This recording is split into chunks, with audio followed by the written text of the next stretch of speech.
Hey everyone, my name is Samir Balu. I'm the industry and education programmer at the Toronto Real Asian Film Festival. I'm an Indian Canadian man with medium length black hair. I'm wearing a navy blue sweater, and I'm sitting in an office chair in my apartment's living room. Welcome to Talent to Watch, Lessons Learned, a discussion with filmmakers about their experience making a first feature film through Telefilm's Talent to Watch funding. I'd like to begin with a land acknowledgement. Real Asians offices and main activities are located on the treaty territory of the Mississaugas of the Credit First Nation and the traditional territories of the Anishinaabe, the Haudenosaunee, and the Wendat nations. This territory is covered by the Dish with One Spoon Covenant, a treaty of collective responsibility for the protection and sharing of land and resources. As we are hosting this digital panel across Canada, we encourage audiences to learn the specific histories and stories of the lands they are settled on. The lands of Treaty 11, many treaty agreements, and traditional unceded territories that continue to demand justice and to support the ongoing work of Indigenous leaders and communities. We honor the Indigenous caretakers here on Turtle Island that came before us, and to those who are with us today. We are grateful to have the opportunity to learn from them, work, and create in this community and on their land.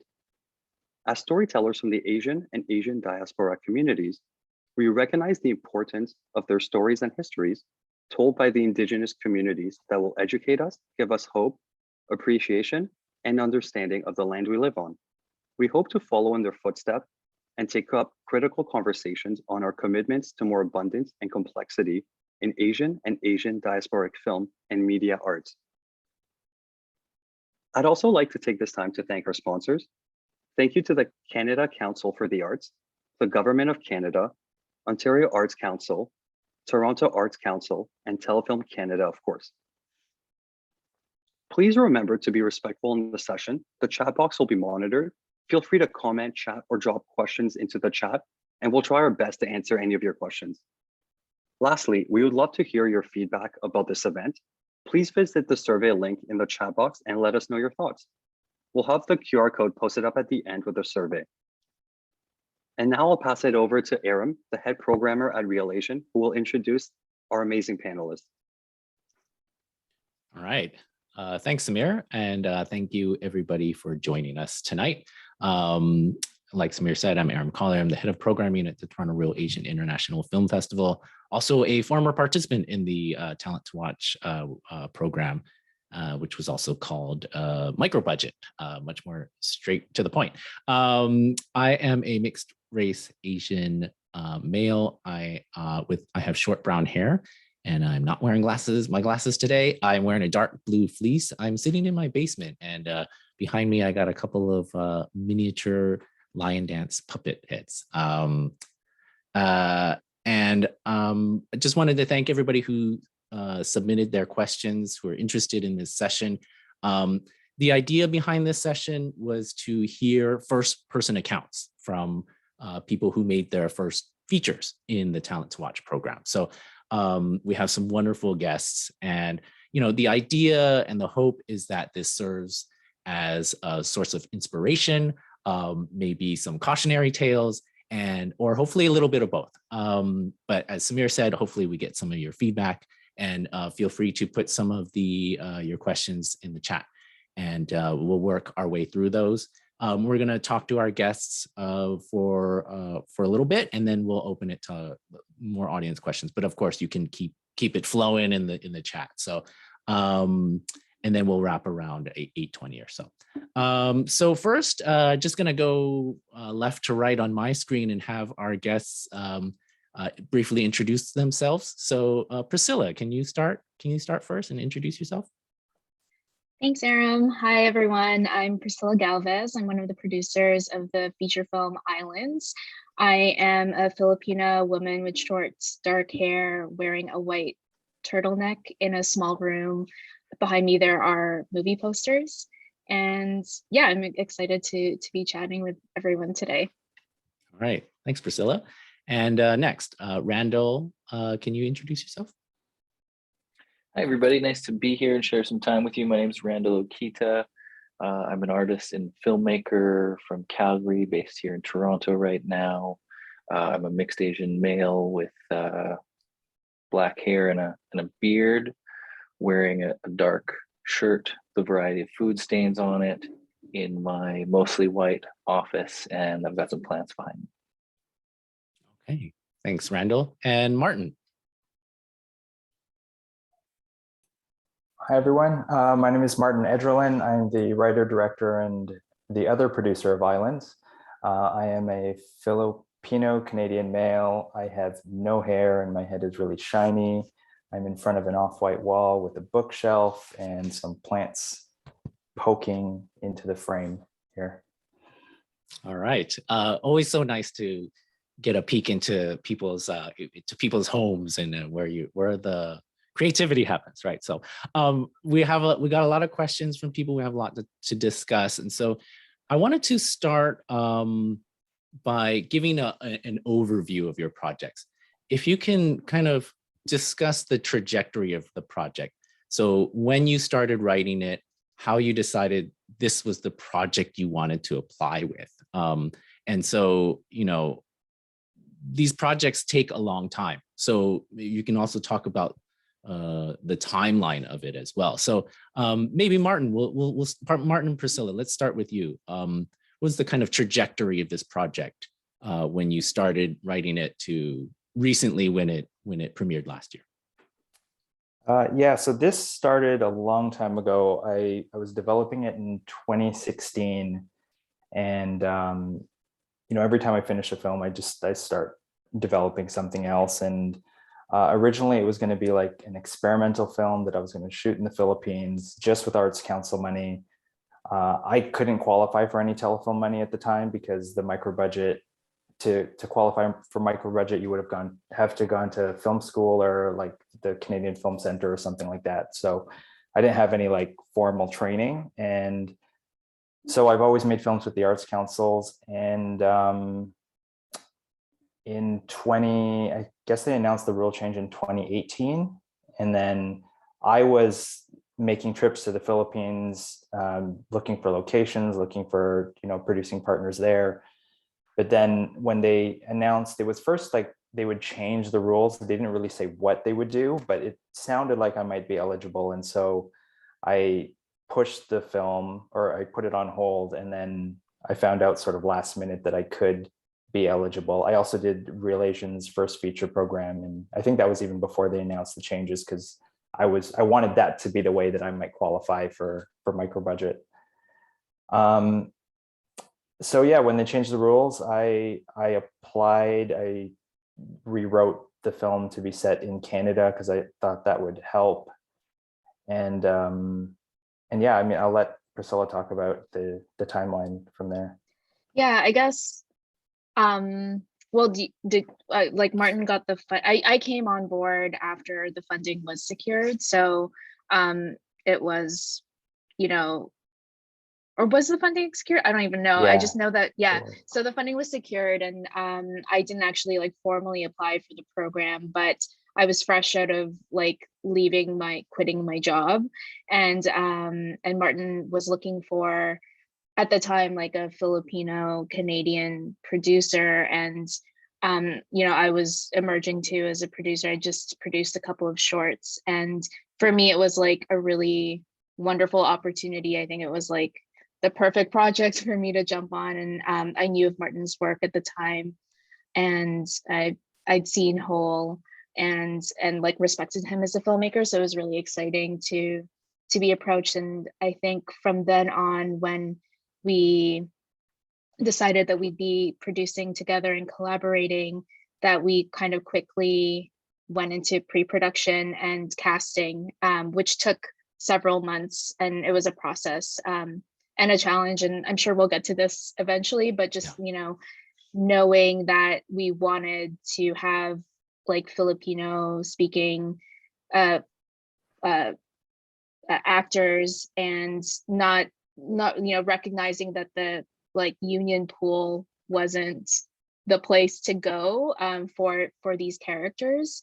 I guess another interesting point too is I didn't see a script until much later in the process. So I think that was, it was interesting to for me as a producer to kind of jump into the project, and I knew the story, I knew like the essence of what Martin was aiming for, but that was something like, as a process was interesting as a producer. Yeah, I'm going to get to Randall in a second, but I'm curious because Priscilla, you and Martin hadn't worked together before. So what was that process of kind of building the trust between you and finding a way to work, and how you work together? Martin, do you want to? I don't know. I mean, it's like It's any, hard. it's like any It's hard. collaboration or friendship or relationship, Yeah. you kind of do the first date thing and then you feel each other out. And I called some of the people she worked with and got some references and stuff. And, you kind of just jump in at some point and go, okay, well, this is the best candidate. And of course, Priscilla being Filipino is like a huge bonus. And then, yeah, I guess, you try to divvy up tasks or you find each other's strengths. And along the way, you just kind of fall into your roles eventually. Yeah. Yeah, I think I think it's definitely like, and like Martin said, like with any collaboration, I think you discover things and you try to like work to like each other's strengths. And like, I think I've been like more transparent about, and like it, and at the time too, it's interesting because like when you're starting out, and I just left a full-time job as an associate producer, so I was like trying to figure out my groove even just as like a freelancer. And through this process, and we started in 2018, like I've learned so much about myself too, and like what excites me most about the process, like how I work. And I think it's just finding someone who has the patience to like work through that with you too, I think is important.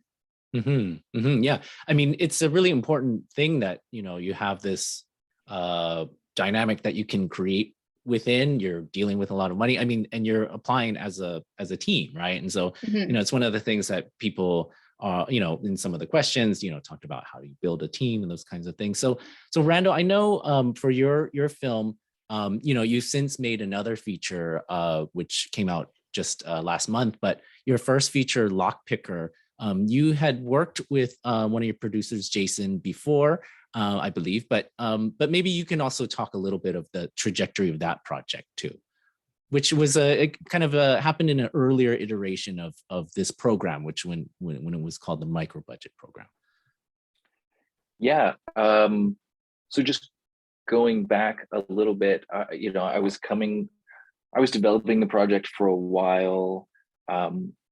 While I was making shorts, I still make shorts. I didn't think of them as a one, and then I still don't think of them as one and then the other. Like, but I knew that I wanted to make a feature, and I was writing scripts as you do, and they were different shapes and sizes, and there's different kinds of ideas. But this was certainly an idea that I couldn't shake, and it also felt kind of the closest to me, and the one that kind of kept coming back, that wanted to go first. It was based on experiences that I've gone through and some people close to me. So I feel like that's often the case with first features. They feel personal, they feel small, they deal with our youth, sometimes. And so I knew that this wanted to be the thing. This was the project that I wanted to try to work in this format for the first time with. And as it is, I think you start applying. I worked with Jason on a project before. We'd done a short together, and we were sort of collaborators and kind of accountability partners in our writing process. And we're kind of cheerleaders of each other.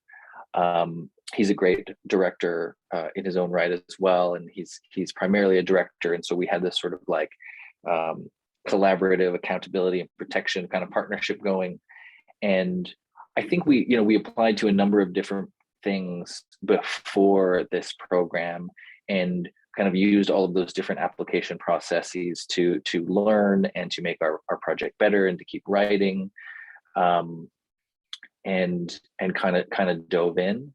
And then, we kind of built this somewhat unique production process that to fit the project as we went through. Yeah, so both of your teams, you mentioned that you were doing short films. Randall, you were also doing some installations. Maybe for you as a director, what were some of the biggest challenges going from that short form or installations and going to this longer format, bigger production, that kind of thing? What were some of the challenges of scaling up like that?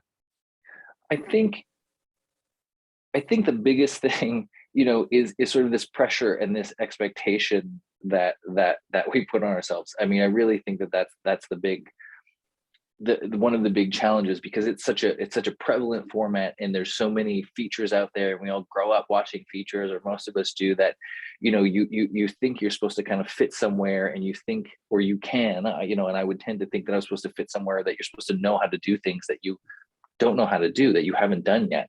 And so, especially with the great benefit and privilege and blessing of a smaller budget, and not smaller for what we were used to or what I am used to, but smaller budget, out there in the world, is that you can sort of create your own process. And I think that was the big solution to many of our issues, where, don't look to a $10 million budget for a production process, when you're dealing with a micro budget approach. Like, do the opposite. What I remember one time we were looking at the budget we had, and we were like, we can't do it for this. And I just thought that was crazy, coming from shorts and coming from the things we were doing. And I was like, well, we have to flip the perspective here, and imagine, remember the conversations we were having about doing this on credit cards for, hundreds of dollars, or for a few $1,000s. Now we have this, like, what would you do? Like, we have to look at it as how can we scale up and think of it that way? What is all the bonus versions of our, $3,000 version of this that we were going to make? So I think that's the big challenge, is, don't try to do what other people are doing. Like, really lean into your strengths and create a process around the specific pieces of what you want to do. And for us, that was, leaning into authenticity, in terms of a teenage experience. And so we were working with a lot of non-professional actors. And so it was about building a process around that, and not, spending our entire budget on, I don't know, background actors and renting spaces. We ended up partnering with a high school in Toronto, and we were able to shoot in around an open working high school. And so that became, a central piece of our production process, to collaborate with the school and allow those students to participate in front of the camera, behind the camera, and we went from there. Yeah, and same to you, Martin and Priscilla. Like, what was some of the biggest challenges of that scaling up process? I think from like a producing standpoint, it's funny, because I feel like for a micro budget, I felt like my experience producing my shorts was like really great training, because it's like kind of like setting up a 3-day short film shoot, it feels the same as setting up like a micro budget feature. You're kind of working, you're just like shooting more days, but you're kind of working with this, like, the same resources.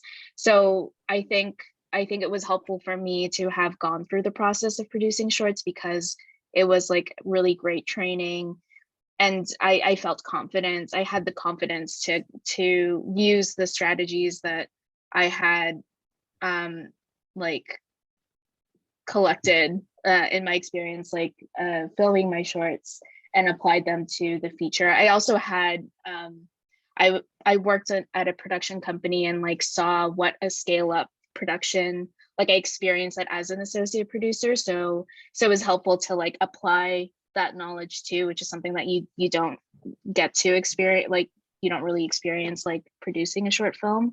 But in terms of scaling up, I think, yeah, I think I would echo what Randall was saying about just like I approach each project as its own individual sort of like, it has its own individual set of rules, and to help guide you, like the way to be guided through how to approach these things are like, what money do you have, and like what is the concept, and like what is the vision for the film. So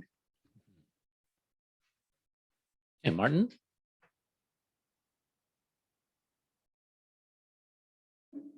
Oh, you're muted. I'm sorry, I'm so bad at that. You'd think 2 years later that I'd get it, but anyway, from first, I'll talk about the producing first, and I think, you know, being the writer director and, you know, early on the sole producer, it's kind of a gift and a curse, because, you know, it's great because I know what kind of money I'm going to be working with, or I know what's going to be impossible. The problem is that sometimes I think I'm not thinking, you know, I'm not letting my imagination run wild to do things that we probably can't afford. So I don't know if it's a good or a bad thing.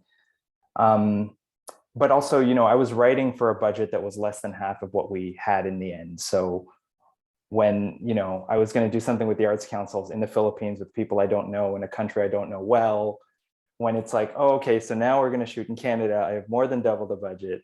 We have suppliers that we know, there's crew that we know. It ended up actually being like a very easy shoot, I would say. Don't say that.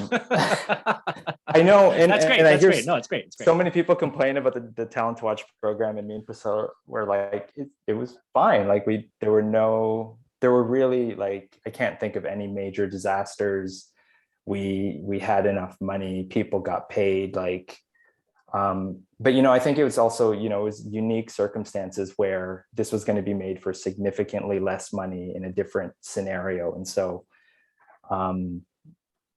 it's just the way that this project kind of happened. It was a bit of an accident that way. And as far as as a writer director, the biggest challenge for me was definitely having the space of, you know, 90 or 120 minutes or whatever. It was really hard to sort of, I guess, track the narrative of a story or your plot points. And it's not like revising a 15-page script where you change something on page 3 and you know how that affects page 10. Whereas now you change something on page 3 and you're like, oh God, then this scene and then this scene. Oh yeah, and what about this scene? And it was a constant going back and forth that I found really challenging at the writing stage, but then also shooting. And because we were mostly in one house, like we didn't want to, like me and the DOP, we wanted to be really sure about not repeating the same shot over and over again, and, you know, using different lenses and angles and stuff like that to make sure it wasn't too repetitive.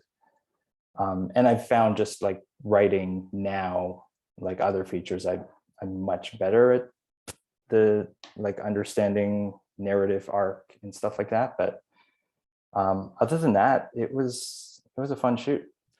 yeah, I think the one thing I do want to add to is that we did have time, and I think that helped us a lot, because I think we had the benefit of, like, you know, having months in pre-production. Like, even though we weren't like engaging crew like 6 months in advance, like Martin and I were, and some crew did donate a lot of like prep time, and even just like location scouting and the casting process. Like, I've definitely been on feature film shoots where it's like you get 4 weeks of prep and like that's it. And I think that's just like, if you have money, you can do that, because you can have a dedicated crew and like creative keys and like assistants, like, you know, buying and like running around for you. But if you are, you know, approaching and like thinking about producing a micro budget, like think about like if you can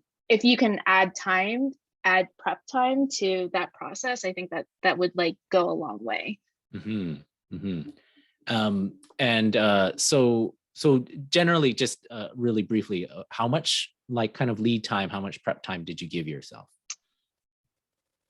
Just because you mentioned we had time. Yeah, so.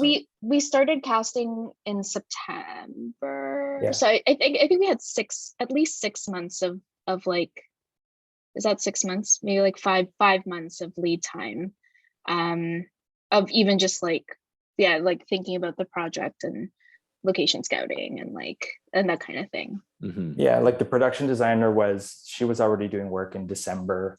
And again, not even having the script yet. Yeah. And then by January, so we shot in March, April of 2019, and January and February it was slow prep, but there were things happening. Okay. And Randall, what was kind of your timeline of in this pre-production stage and then onward? It's a good question. I think, I mean, to sort of echo what Priscilla was saying too, like, I mean, we have the benefit of, your time is sort of like your most valuable thing, but also like if it's your first film, you're willing to work for free, and especially with the core team early on. So it kind of all blends for me, because even before we knew we were making it, we were working on it. And then once we knew, the moment we sort of got good news, so like we started. So it was definitely months ahead. I think our official prep before other people were coming on, or when other people were coming on, was probably something like through 3 or 4 months. But again, very small team for a small contract to find something and to do some casting. And then also, because we were a small team, I remember when we were casting, we were looking for our lead, and there was a time that we pushed because we didn't find that that person yet. And that just to sort of highlight that's the benefit of being a small team working for very little, that you have that flexibility. And so we could lean into that and find the right person that we really were ready to make the film with, as opposed to you start the clock and then the money's being spent and you have to figure that out. And also, just to like echo and celebrate the fact that it was a fun shoot, and that it felt okay, like it's just possible to design that. And I know that we hear all of the other stories, but I think also we were somewhere in that zone. Not that it was easy, but by design we leaned into what we had going for us and created space. I think time is a really important thing, especially when you're stepping up into this new format, and you don't want to cut yourself short on time. I think that's something that a lot of people do, because you hear that people shot something in 5 days or 5 minutes, and then you think that that's the way to do it, and it's not, because you got to have something, you got to come away with something that has the best chance of being great, and I don't think that you do that by cutting your shoot days short. Mm-hmm. Okay, so it sounds like and yes, you're right. We should celebrate that it is possible to have relatively easy shoots and fun shoots. It's not always a horror story, so that's good. So a few takeaways. It sounds like give yourself a lot of time. Like, that's one of your biggest resources. Really lean on your strengths that is based off of your prior experiences, your knowledge, and your creative collaborators, and also kind of don't worry about external expectations, right? So okay, I want to pivot a little bit to let's talk about budgets. There's a lot of questions, and rightfully so. Like, this is a hugely important part of the process. Without getting too granular into the specific questions, I guess one of the areas that it really can scale up is in the business side of things, right? And how you manage the money, how you manage business affairs, legal things like that. So I'm curious if all of you had producer hats on these films. So can you speak to the budget in a broad way? Like, how did you navigate this change of the kind of business side of filmmaking? And, did you create any infrastructure for yourselves, for your team, to kind of manage this end of things? Who wants to start first? I think the producer here should start. Okay, creating an infrastructure. So I don't know where to start, but we created like a single purpose company, which is, yeah, so we incorporated a company specifically for the project, and I don't think that's necessary until you have the project financed. I will say that Yeah. there's a new change, so there will be a Okay. Telefilm info session, so people should go see that next week. Well, they will describe some of these changes. So you're right in one respect, but one of the things that they added is there's another stream where you do already have to have a corporation. Interesting. Yeah. Interesting. Okay, helpful. But also acknowledging that there are more affordable ways of doing that. So I mean, Martin and I just got like a numbered company, and we're like, we don't need to spend thousands of dollars to get a named company. We can put that into something else in the film. So I mean, that's something that's like a tiny detail. But in terms of infrastructure, I had the benefit of like being exposed to like for me personally, just being exposed to like larger productions, like when I worked at this production company. And there are some like absolute like things that you require, which is insurance, budgeting for E&O and lawyer fees and accounting. And I think, you know, those line items are definitely essential and like important and something to like not ignore. And I think with lawyer fees too and legal fees, like I think there is just something like as a producer, I do rely on doing like the due diligence and making sure that there is an allowance. It seems a little like silly to put aside thousands of dollars for something that like doesn't seem like it will show up on the screen, but it is like a safety and an assurance that you can respond and deal with things that come up. And there are some like key things that you'll need, which is like, you know, like releases and cast agreements and deal memos and all that stuff. That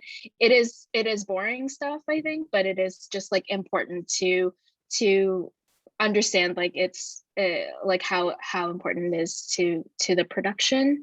Yeah, I don't know what else. I don't know if I'm answering your question. No, that's great. I mean, you know, you're mentioning a lot of stuff that hopefully people have an idea about in terms of deal memos, E&O, all those kind of insurance issues. You know, I mean, part of it is also, you know, you have to meet certain deliverables before you can literally even get any money to do what you need to do, right? And then you're also one of the things that always shocked me about it is like, oh, money in and then money right out, right? Because you're constantly having to pay people. And so no, I mean, that I think that's a great overview. I mean, maybe Randall or Martin, if you had anything to add about like how, you know, I think it's just really important to emphasize how important this aspect of it is, because, you know, you're paying people, you're also trying to make something. So I don't know if you guys have something to add on to what Priscilla said. Yeah, I was just gonna throw in, you know, like we're talking about casting or other things, you know, start early, right? When you're looking at any of the new stuff that's within the application or within the process, if you don't know it, start early. Like, this is not stuff you want to be doing last minute. This is not stuff you want to be rushing and not realizing, you know, what's involved. So start early, find mentors. You know, we're working you're working on a scale that many people have worked on before in terms of those details. And so you can find people to ask and make sure you're doing things right. And I would also keep in mind that, yeah, there's the before the application, and then there's after the, you know, the project's finance and after you've been awarded things. So make sure that you're understanding what side of the line those things are on. And then also, you know, the nature of this kind of program, people aren't expecting you to have done it a bunch of times. So I remember we had some questions about things, and you know, there was officers that were very helpful. Again, you want to do as much of that homework on your own as you can, find people that can give you advice, but they weren't expecting us to be completely well versed in things that we hadn't done before. The nature of this program is to help you scale up and to help you step up into that new space. Just on that, sorry, Martin, but just on that, I mean, again, encourage people to go to the info session that is happening next week, that is hosted by Telefilm. One of the and they'll go over some of these new things, such as they've implemented a mentorship program too. So there is like a direct person that will be working with you and that is a funded position. So yeah, so Martin, if you had anything that you wanted to add. Yeah, I just want to add that to what like Priscilla was saying about, doing all these stuff and these things that, you're supposed to do on bigger movies that I know we huff and puff about it when you have such a small budget, but we did have a conversation early on that this is like the best opportunity to learn these things too, like not just the creative part of it, but if you're going to go on to a career, you're going to need lawyers, you're going to need accountants and all of this stuff. And why not do it now? And same with marketing. And it's kind of good that Telefilm makes you spend on marketing. And again, I know everyone gets mad because you want it to go into the budget, but like we're finding now, we're self-distributing. And when you try to release something in the US, it's unbelievable the expectations that they have for your marketing budget. And it's a big reason why Canadian movies don't go as far as they should, because we just don't spend on marketing and also don't have the same kind of money. So I think, all of the recommendations they have for the percentages that you should spend on all of these other non-creative aspects, I think are very useful, and you should learn how to do this stuff. And there were some, we did think about cutting some corners, but in the end, it's like, yeah, let's do it now and learn how this works, and learn how to talk to a lawyer, and and also that things like this, like legal fees and the accounting costs and some of the corporation costs, like those are fixed costs. They will negotiate a little bit, but I think the places you're going to get deals are with the suppliers, like for equipment and for post, and they know this program exists and they're going to support some of the projects. And so I'd say don't be afraid to get your deals there. If you can spend your money on crew and get the suppliers to help you with your budget, I mean, that's where you should go. They're getting tons of money from TV and commercials, and you're the future, so they should help you so you could pay them money later. Yeah, I also wanted to add too, because I think it's like allowing for budgeting for these like specific line items is important, but there's also a way to be smart about it. And I think like leaning on a mentor, getting advice, like finding the right lawyer. I would interview like multiple firms just to get a good vibe. Like I think there's like a trust relationship there too. And like for them to understand that it's low budget, like there are budget friendly lawyers, like entertainment lawyers out there. And also just like ask a lot of questions and like really make sure they know that you're working with like a smaller budget, because that can determine how, like if they are able to give you a deal and like, yeah, anyways, I guess it's like there are flats, but I think some people who are invested in supporting emerging filmmakers will be able to like assist in certain things, and maybe it's like, oh, we'll send you a template instead, like they are your collaborators as well, like your accountants, your legal, your lawyers, like your insurance brokers, like they're collaborators as well. So like make sure that they are the right people too, and the right businesses. The other thing I wanted to add to that I've learned like through this, like producing through COVID, I think it's also important to consider yourself like as a producer, as an employer. And I think that's just like, it's just something that I've kind of been more conscious of in the last few years, and to think about like the fact that you are like employing crew and you're employing other people, and that takes on like a certain significance too in the project and how you go through you navigate your relationships. No, that's a great point to bring up. We have a question. It's very topical to this, and there was something that people asked in the pre-submitted questions. So and you've both talked about it and on your projects is, what were some of your other financing options and routes, ones you did use and ones you considered, and anything else that you might be hearing people raising money through.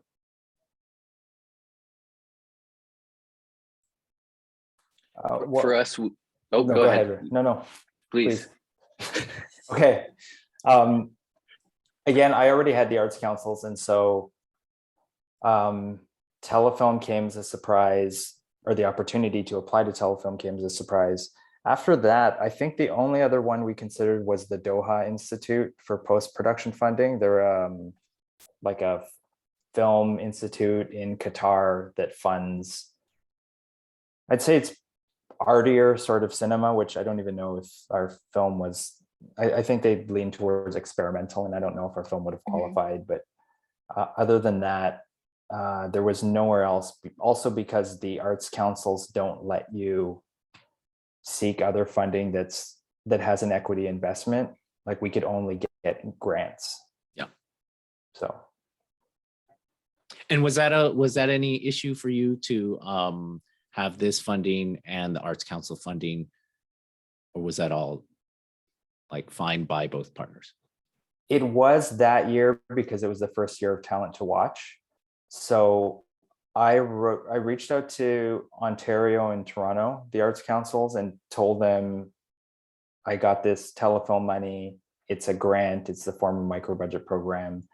And they just said, yeah, okay, it's fine. Canada gave me a little bit of a hard time, but I think it's just because they're used to Telefilm being an investor and didn't understand that they basically work like the arts councils do now, at least under the Talent to Watch program. So I had to submit proof that I own the company, that I have creative control and all that kind of stuff. But I think at this point they're very aware that it's a grant now.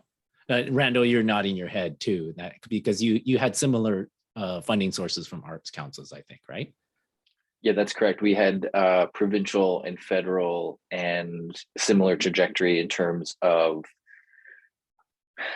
we those were confirmed before, and then Telefilm came in after, and similar conversations in terms of letting people know and making sure that everything was okay. I think the other producers had to sign letters about creative control and stuff like that, just to sort of make sure that everything was clear and by the book for them. And then we had before those applications submitted, I'm sure more that I'm not remembering, but I think Venice had a program, CFC Features. I think we had applied because the way the deadlines fell, we had applied to regular budget, Telefilm, just because we wanted to make the thing. And then eventually those ones came in. Okay. And did you have any other places that you considered trying to get funding from, or you were good, we got this and we're ready to go kind of thing? After we had the funding, I'm sure we did. I'm constantly applying. Like, I feel like that's part of the process. And so if there's a deadline, if we qualify, if it doesn't take away from what we're doing, nobody's going to say no to more money. I certainly think we were looking at things, but then, once we got to a certain time in the schedule, it was like, okay, let's just focus on making the thing. But again, to echo sort of what was said before, like what Martin was saying is, we were looking at a smaller version of the thing. So, and we had designed it for that. So we were ready to make it for that. And I think that's always the way to be thinking about it. I mean, if you get lucky with something, it's great. But we were ready to make it for less than we had. So. Okay. And then have any of you heard of other examples of people finding other sources and things? Martin, you mentioned, the kind of labs or finishing funds or anything like that, private funding and whatnot. Not really. I mean, one thing I learned that I never knew, and I've applied for many Toronto Arts Council grants, is that you can apply for production and post for the same project. I would always submit it as, like their maximum as a lump for the entire film, but apparently you can send 2 applications for the same project. Other than that, though, like there aren't a lot of options where people will just give you grant money. I mean, those are all, when you've applied for all levels of government, like I think the NFB has the FAP program, which is probably for, I don't think I would have qualified. Like, I think you've got to be pretty early in your career to get that.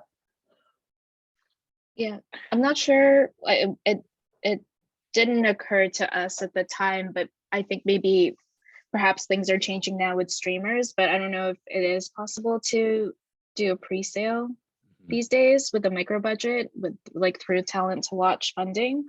But that might be an avenue for additional funding, But like CBC. Yeah, but the arts councils would give you a slap on the hand for that.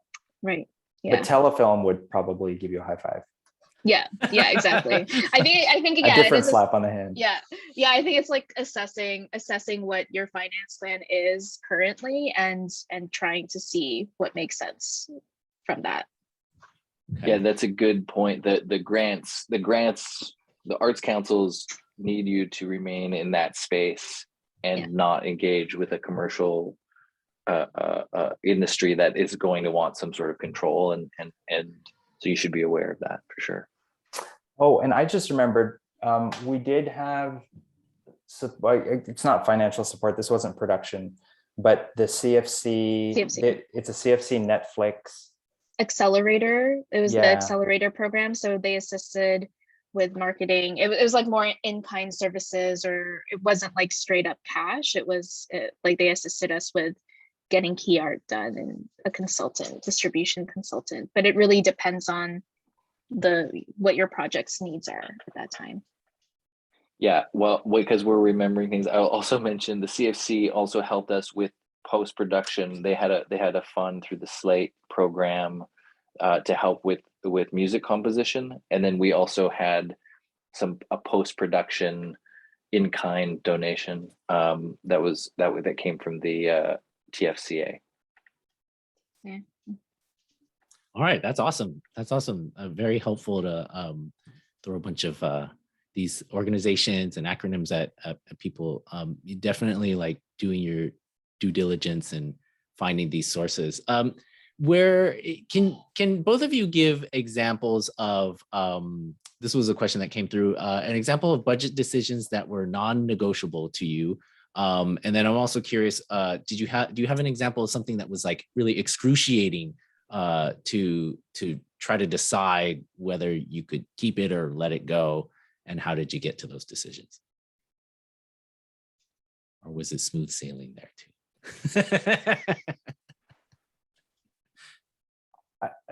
For us, like, I think non-negotiable, I mean, everything was pretty negotiable, but we really wanted to pay cast and crew. Yeah. Like it wasn't a lot, it was almost equivalent to minimum wage. I think it was minimum wage. I think it was minimum wage, yeah. And we did a most favored nations sort of deal, which if people don't know what that is, it's everybody gets paid the same. From equally. from your department heads all the way down to the PAs. Mm-hmm. But I think that was like the main thing. Like we just really wanted to try to pay everybody, and yeah, the rest was pretty negotiable. Yeah, I guess it's important.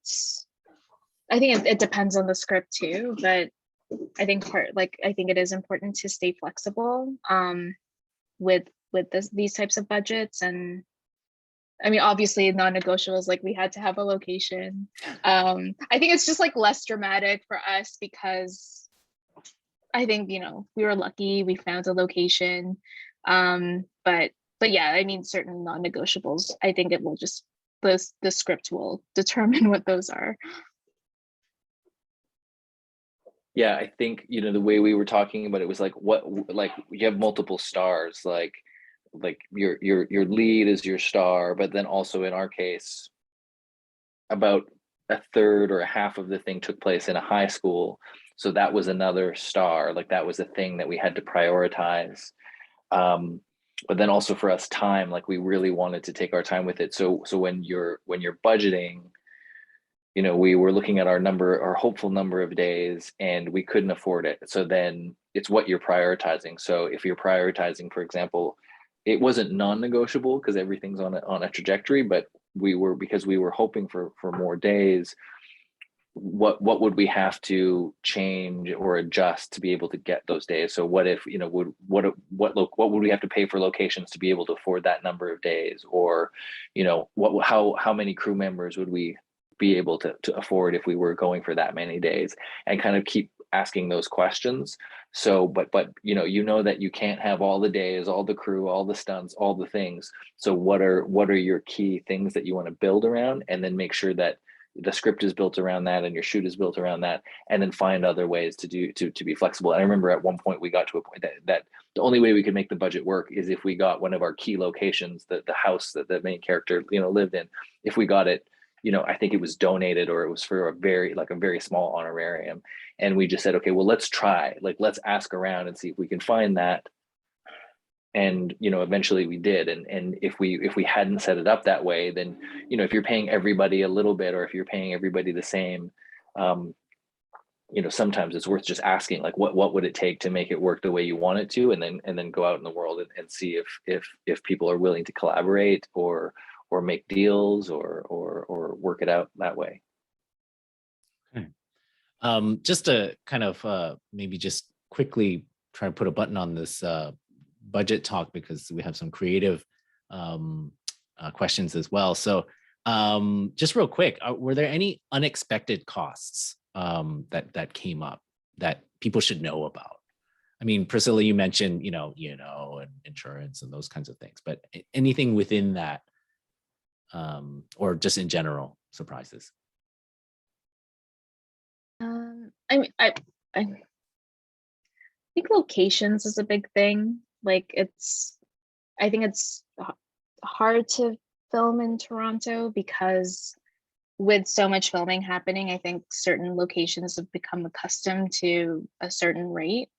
And I don't know if it was a surprise, Martin, I don't really remember, but we did film at Pearson Airport. And that was something that I feel like we probably accommodated for. It was something that felt right, that like it was important in the script. And so yeah, I mean, for me, I would just anticipate like thinking about whether it's like budgeting enough or a lot, and creating some padding for locations. If you have a lot, maybe assess your script, or it's like working, like thinking about it creatively and asking favors and engaging with like people, or like finding donations and all that like in advance. But locations always kind of freak me out a bit anytime I enter a project. Mm-hmm. Yeah, I would just say that, like, consider your business affairs costs, hard costs. Some things are negotiable, but business affairs, food, these are not negotiable. And have a contingency for the same reason. Like you shouldn't your time allotment and your financial allotment you shouldn't have everything spent by the time you're going into it, or you're gonna get uncomfortable real quick. Like, have a contingency for yourself, especially when you're moving into a new format, a new space, a new timeline. And just real quick too, I this is probably a moving target in all of our lives, but maybe can you talk about COVID costs? And like how is this a what kind of percentage of your line items is this, right? Honestly, it's always changing. So I would, yeah, I mean, I've been filming since things started opening up, and it's just changed every time I go into like another project as a line producer. So I honestly, it's so hard to answer this, Arm, because it's changing right now. Like, I don't know if testing is going to be a thing. Like, I do think that, again, like referring back to what I said, like really think about your role as an employer and really take that seriously as a producer. Ultimately, I think it's just think about that and have a transparent like conversation with your crew members, engage comfort levels and listen to their concerns, and then from there get advice from your mentors and what other producers are doing, because it is just like constantly shifting. But the one thing I've learned is just like really taking that seriously, like your role as an employer. Yeah, I mean, we're recording this on February 22nd, 2022. What a timestamp on it, because surely it's going to change, you know, but Yeah. But I think, you know, ultimately your point about, you know, you are an employer and, you know, putting that care into your crew as much as you know, putting into the project. Okay, so we do have some questions about the kind of artistic and creative side of things too. I know we focused a lot on the budget, and that's a huge part of it, right? We did have a question that was kind of like talking about your process of writing your screenplay for your features. Maybe you can just kind of broadly talk about how you kind of like go through that process. And then, you know, I think Martin, you kind of spoke to it a little bit before, is that, you know, you were writing something that was something that you knew you would be able to shoot within a certain budget. So maybe with that consideration in mind, how do you tackle that writing process too? And that you don't, you know, you also mentioned like, oh, you're not allowing yourself to kind of like let your imagination totally go wild, right? Yeah, writing's so hard to talk about because I feel like I'm still learning, like I'm constantly learning how and trying to figure out how to do this, both like the labor of it, but also like just understanding story structure. Honestly, I think at the very beginning, when I thought of it as an experimental project, it was kind of an excuse for me to just say, I don't know what this is going to be. I'm just going to submit this grant and, you know, I'm going to figure it out along the way. And I've done this with my shorts too. And always by the time I get to the production, it's a very structured thing. And I think I'm starting to learn that I'm actually more of a structured narrative filmmaker than I like to admit.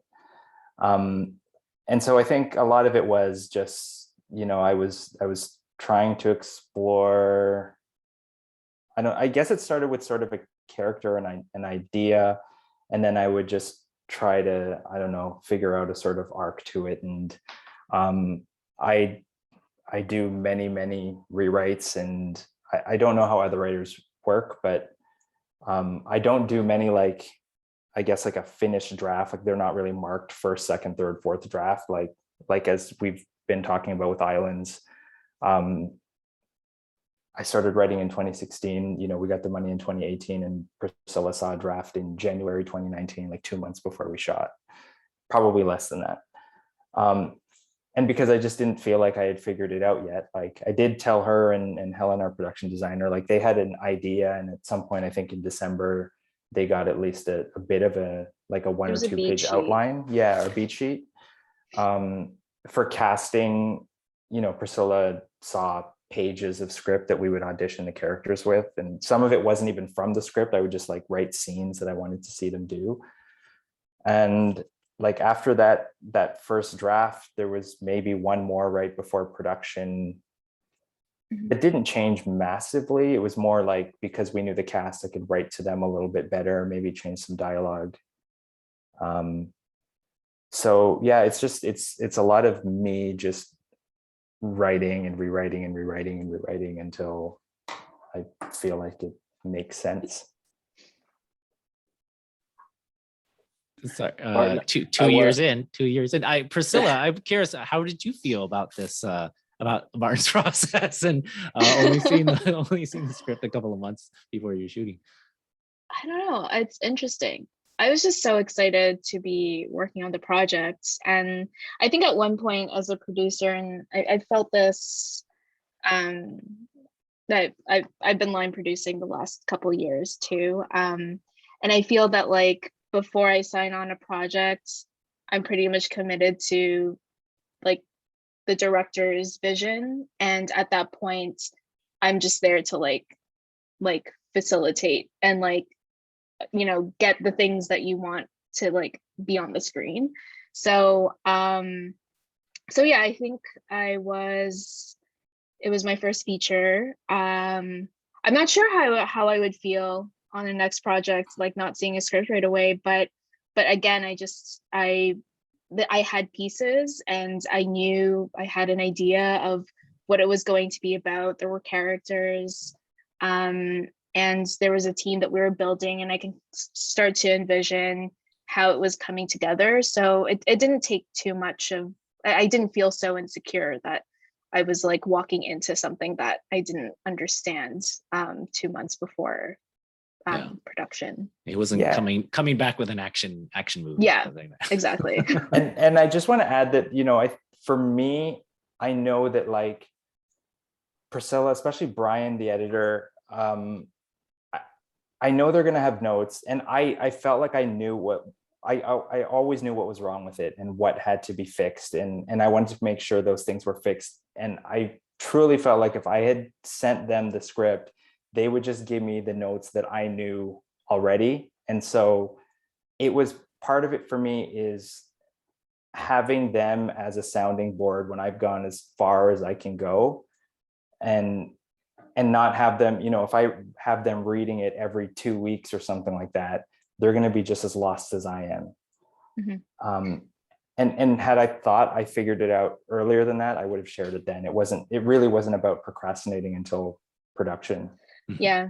I think that's so true, Martin. Like the objectivity and something to think about to like keep certain close collaborators to like have that objective point of view so that you can have more of a constructive conversation when you're ready for it as a creator.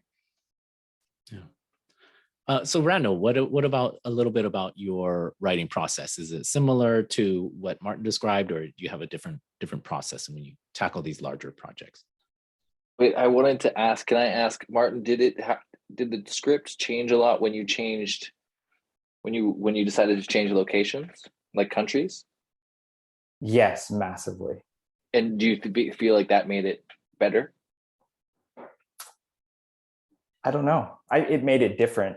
Like it was a almost completely different movie. Oh, that's so interesting. I really want to read that an earlier draft now. I'm so curious. I think when it's going well, I feel like what Martin just described is like it's the way. It's a good way to approach the process. Like I feel like when it's going well, I tell myself I'm working on something else, or you have to trick your brain even when you know you're doing something. So you hear people talk about this all the time. You hear writers talk about it all the time, that you're not doing the thing. You're going to do this other thing for a while. I'm just going to do this experimental thing. It's going to be wild. I'm not going to show it to anybody. Nobody's going to see it. It's fun. And then you write. And then eventually it'll kind of come around to this thing. So, I would just say that's part of the process, especially when you don't know. Like, I think it's a blessing. Arguably, it's also a curse, but it's a blessing when people, at this stage, which I think maybe will always be at this stage, but people aren't expecting anything from you. Just go and do the thing that, your heart is responding to. And then, don't write to a program or to a deadline. Like there's so many of them, or maybe not so many, but there's a number of them. There's arts councils, there's long form, there's short form. Like just write, and then when the deadline comes up, or when somebody says, "Well, I'll give you money to shoot it here," if you can envision a version of that, then do that. I mean, we were doing all kinds of things to try to see if that thing would work. But again, the idea for me is, you should be starting with the things that are coming to you, the ideas that you can't shake, the ideas that you can't get rid of, and there's going to be a seed of something there. But if I think that, I'm writing it to like break into this thing or to meet this deadline, I'll be dead in the water. So I would say a lot of overlap to what you were describing, and then yeah, but also I mean, watch Islands. I feel like that, like, it's an expansive, like, beautiful piece that you forget is in a small, that is in limited locations. You know, I think that that's the goal for well, for all kinds of filmmaking, let alone you know, limited budgets. Did you? I'm curious. Something to come back to Priscilla. Actually, you know, you talked about when you commit to a project, you know, you're there to support the vision. You know, in this specifically the Talent to Watch program, you know, it's an emerging producer as well, right? So, so how can the emerging producer be supported? Like, yeah, I'm, you know, because I think, you know, just in the way we think about features, especially, it's very, you know, director driven in terms of the creative approach, but, you know, you're working as a team and the producer is an essential part of that. So how can the producer be supported as well? Yeah, I mean, I was lucky because Martin is also a producer, and we sort of like, I never felt like you know, that I was like, you don't feel the pressure that like everything is like on you and everyone's expecting like all of this. But I know that that is an experience for certain producers or for specific projects. I do think that like having a trusting relationship with your collaborators and encouraging communication. Like, I think there are a lot of like misconceptions around like producers like taking advantage of people and like crew, and if that's not your intent, I think it's just like making sure that you're communicating like certain reasons why certain things have to happen, and to put together a team who you will like who will fit into the project and are the people that you want to be like collaborating with. Because I think it's hard for like when you don't have a lot of money, it's a smaller budget, to like hire collaborators who just like they're just doing it as a job.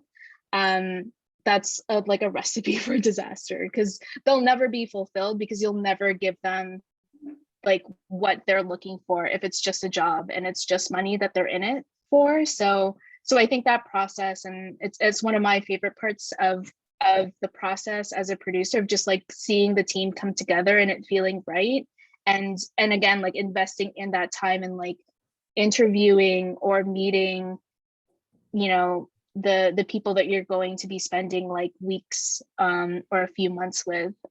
So I think a combination of just the right vibes, the right people, and like trusting collaborators, I think that's like a lot of support for producers like from the get-go. And give us an example or an idea of how far in advance were you assembling some of this team? Were they people that was it people that you had worked with before, or for the new folks, how far in advance were you kind of bringing them into it? Yeah, I think I'm sure Martin could talk about this too, but it's like a combination of people that we'd worked with. Like I brought on a production manager, and he's another producer that I've worked with like on my short films, and I trusted him, and we had like a workflow going, and we brought on like collaborators that Martin had worked with on his short films. And then for the new people, like the new crew that we were hiring, I think like in the fall we were interviewing Martin, I think like in November even. Pretty early on, especially when, again, it's micro budget, you want to gauge people's availability, you want to hold them, have them excited about the project like in advance, so that you're not like rushing to find someone a month before you're going into prep, because they're probably on to like another job. So yeah, I think it's also like finding a way to get people excited about the project, and that their investment is beyond it just being a job, that they want to be part of it. Martin, did you want to add anything to that? Or? Oh, no, I was just going to say, like, I think the keys we brought on earlier, I mean, the key creatives, they had all worked on my shorts. So you know, like from the day I was writing, I'm telling them I'm doing this thing and you're going to be a part of it. Okay. But then, you know, once you have your keys, like you kind of let them choose who their departments are going to be. So things kind of get easier once you have those department heads on board. And Randall, did you have key creatives that you were working with like far in advance, people that you had already been working with? They were kind of were they part of your app, you know, your proposal for these fundings? I don't think they were, but I was kind of always looking. I think, you know, when you're meeting people, I think especially when you're stepping up, or especially when it's got to be more about collaboration than budget at this point. So I totally echo what's been said. And you know, the way that I think of it is a trajectory. Like every, you know, high level talented individual that's out there working on, you know, giant projects or high level projects, like they were on a trajectory. And so you're just trying to meet people at the right time and the right place. And like Priscilla was saying, like it shouldn't be about the money. If it's about the money, it's the wrong person. So you're trying to build this engine, you're trying to build a culture. And it's okay. And so, you know, in building your project and in building your applications too, like I think it's important to remember, like, to own where you're at, like that you don't have to posture as if, you know, you've done this a bunch of times, because you haven't, and that's okay.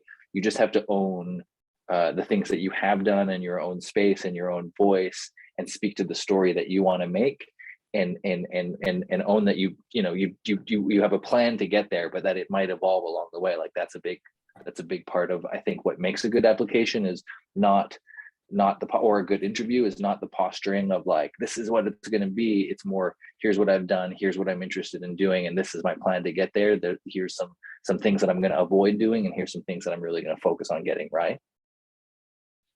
Okay. We have a few questions in the chat, and so there's one about it's kind of circling back to some of the writing process. One of the questions was you know, how are you able to envision how the film will look in your writing process? And then, you know, there was a previous one that was submitted. You know, how do you use creative references and influences? Did you watch things? Did that influence you? Was there any drawbacks to that if you did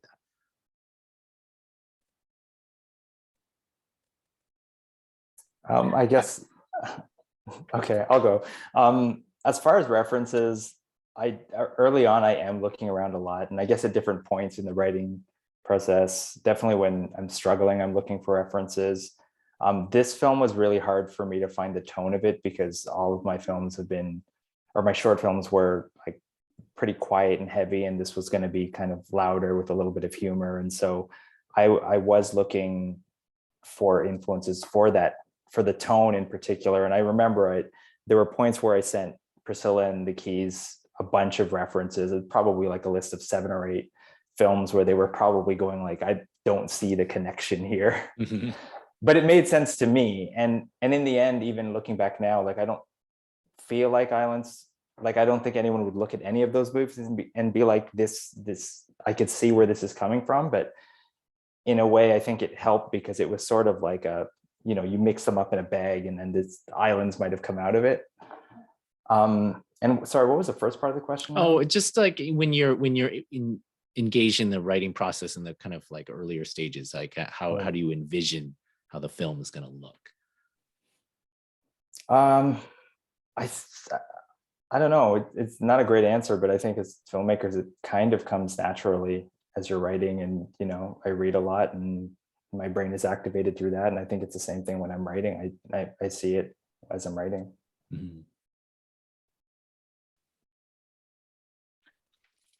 Yeah, I would just throw into that, you know, I think it depends on, like, it depends on your process, and like some people lead with stories, some people lead with visuals, you know, explore. Some people, you know, if they're checking out references, then they're going to be trying to recreate those things. Like I know some people that like can't watch anything in the zone of what they're trying to write at the time. I would just say do whatever works, but it should feel like it's propelling you along. It should feel like, you're it's a magnet that's pulling you along the process. Don't do the thing that stumps you.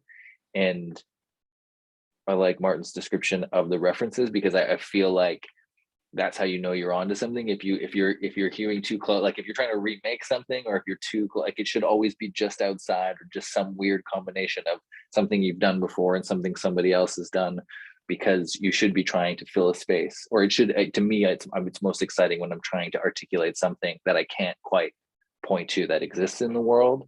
I feel like that's a good space to be, but it also is very helpful to collaborators and sometimes to yourself, to be pulling references, so that it's helping you articulate, whether it's tone or whether it's lighting or those kinds of things like that. I think for me, that's part of trying to articulate the what it is, and then hearing how people talk about those films will sometimes help, whether it's like a vision statement or director's notes on something, to help you sort of articulate it, because that's not something that comes naturally to me. We probably have time for a few more questions. So if you really want to get your question in, drop it in the chat. There, we have a budget question. I think it's kind of a lightning round question. You had mentioned about arts councils getting funding prior to Telefilm. So just roughly, what was the percentage of, and I think this is for Priscilla and Martin, but maybe Randall, if you remember this too, what percentage of your budget was from Telefilm versus other sources? And then I think in the case of Islands, you had secured that Arts Council funding before, and you had secured it before, right? Yeah, that's right. Yeah, okay. And do you roughly know the percentages? Yeah, I would guess Telefilm's probably around 60. 60-40. Yeah, and then Canada was maybe 25, 30.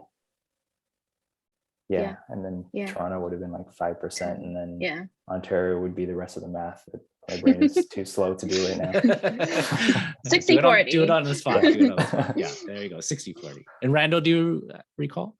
Yeah, I would say we were the same. And then also to the point of the question, I would say, and I think this was your situation too, Martin, is that I had a script that I thought was makeable. I started applying, and I had flexible budgets, meaning if I only got one of those things, I was going to make it. So I was just applying as I was going. And so once I had something, it's like, okay, we're making this, but what's within this timeline that I can still apply to? If I can top this up, who can I ask for support? And so those were the ones that came in, and we made it. So because I think part of the question was like, what was secured when, and any of these programs will come. Well, they'll be first in. So you don't need to have a bunch of your budget in place necessarily. So just go after it, and don't wait too long, and try to make it for what you can get.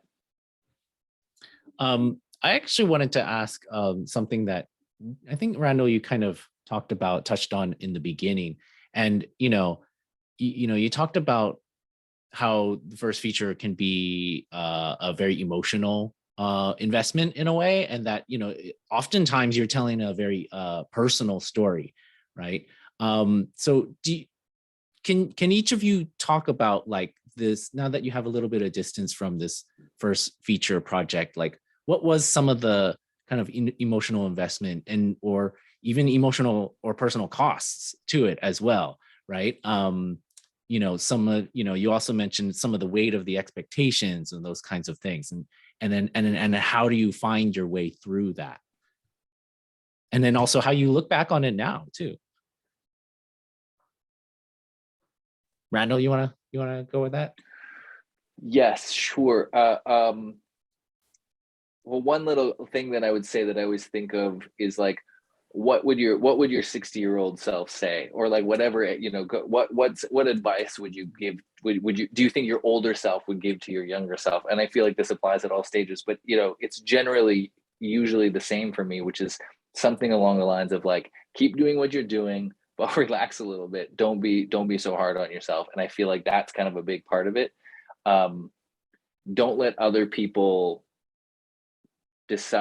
indicate to you how you should feel about your film. Don't let other people decide how this process how you should feel about this process or about the final product.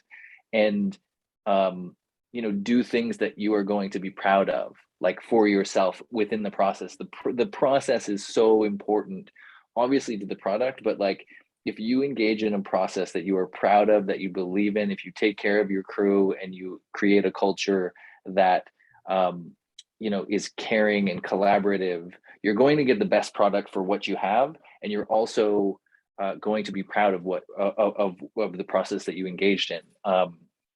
I think that's the biggest piece of it. And then also the piece I said before, like the expectations, like leave those out. Those are not for within the time that you're making the things. You aren't supposed to know how to do something you haven't done before. Like you can't know it. So you might have seen 1,000 movies, but you haven't made one before. You haven't made something this long, and there's no way you can know what it's like until you go in and try it. So just set yourself up for the best experience of that with people that also care and that are also owning where they're at. And God forbid you have a little bit of fun, Great. No, that's great. You also added on some kind of like tips for people to take away. So maybe Priscilla or Martin, some of the kind of some of the learnings, I guess, and tips for people too. Randall stole my answer. Everything I was going to say, he just stole it. But yeah, I mean, he said it all. Like, and I would just add, like, you can't worry about good or bad. Like, there's no way to go into making something creative and decide whether it's going to be good or bad and how people are going to receive it. I've made stuff that I'm really proud of that other people don't like, and I've made stuff that I thought were like complete pieces of crap, and other people are like, "Wow, this is your best work." And so, like, yeah, you just have to make the thing that I think you're gonna like, and you can't worry about audience or money, and really, like, whatever anxiety it causes you in making it or when it's released, that 1 or 2 or 3 or 5 years is going to be nothing 10 years later when you're looking back on your career. You just want to know that either you made something you really loved or you tried your best to make the thing that you were going to love. And I think that's what you're going to be always going to be proud of in your work and in yourself as a person.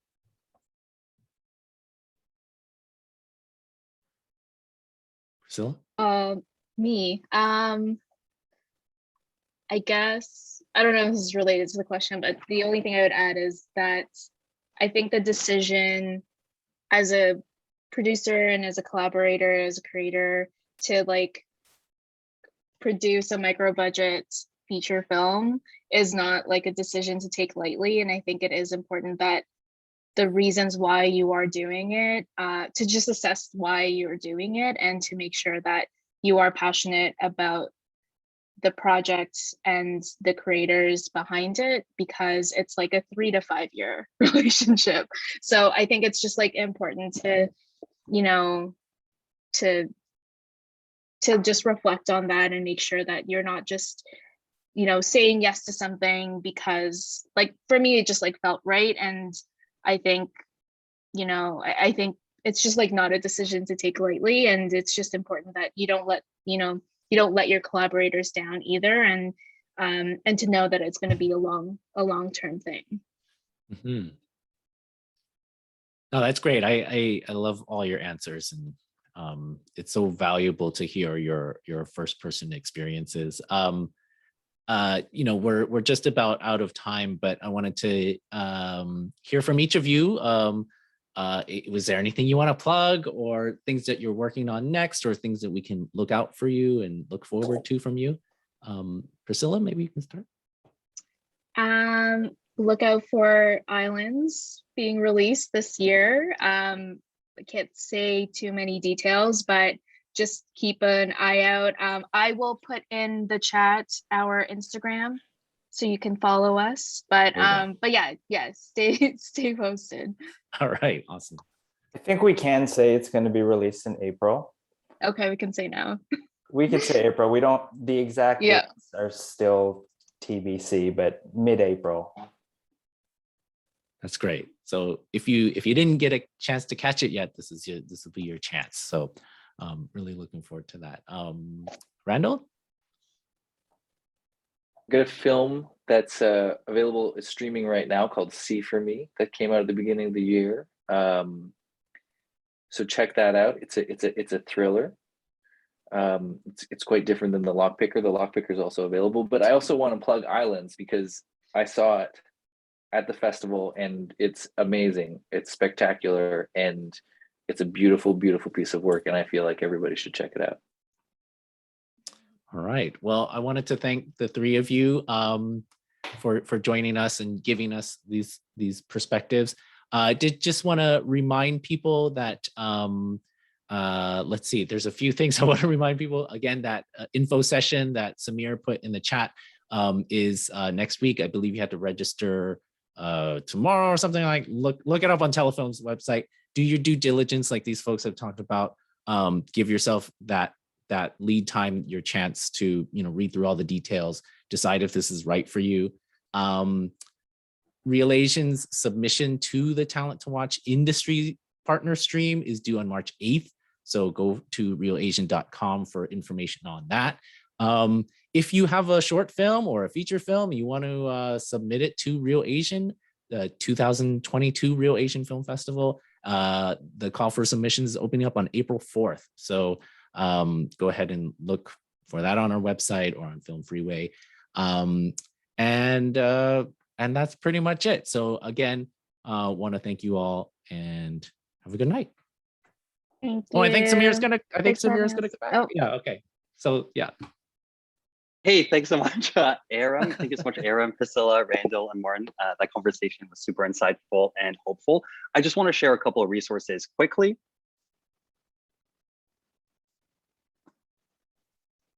So tomorrow is the last day to apply to Telefilm's info session with your questions. I highly recommend you do so since their Talent to Watch program has changed since the last year. I also dropped a link to our survey for this event. We'd love if you could check that out and let us know your thoughts. We're always hoping to do better and program events that will help you in the future. Again, thank you so much to Aram, Priscilla, Randall, and Martin. And check us out on Instagram and Twitter at Real Asian. And thank you so much for everything. We hope to see you soon. Thanks for coming, everybody. Nice to see you guys. Thanks for the chat. Thanks, Aram. Thanks, Priscilla. Thanks, Mike. Thank you. See you Bye, all. Randall. Bye, Aram. Bye, Samir. Bye. Thanks.